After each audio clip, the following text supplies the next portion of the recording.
ఇప్పుడైతే ఒక స్పూన్ గరం మసాలా అయితే వేసుకుంటున్నానండి. ఇదైతే నేను ఇంట్లో రెడీ చేసుకున్నదే. అలాగే కొత్తిమీర కూడా వేసుకుంటున్నాను.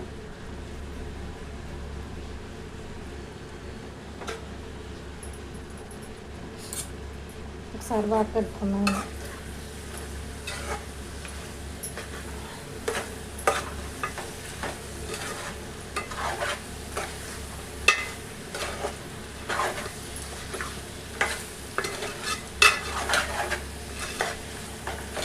మటన్ కర్రీ ఇలా నేను వండిన పద్ధతిలో ఉంటే చాలా టేస్ట్గా ఉంటుందండి. చాలా బాగుంటుంది. గ్రేవీ కింద కూడా ఉంటుంది కర్రీ అయితే.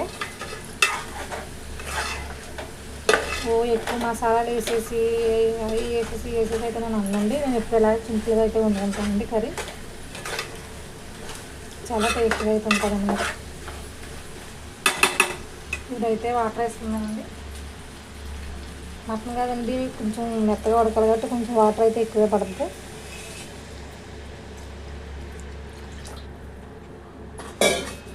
లీటర్న్నర వాటర్ అయితే వేసుకున్నానండి.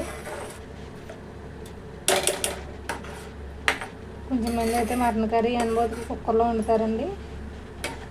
మా ఇంట్లో మా ఆయనకి గారు కానీ మా అమ్మాయికి కానీ మా అబ్బాయికి కానీ అయితే అలాగైతే ఇష్టం ఉండదండి. ఇలాగే ఉంటేనే ఇష్టం. ఒకసారి నేను వండిన పద్ధతి వండి చూడండి, చాలా టేస్ట్గా ఉంటుందండి.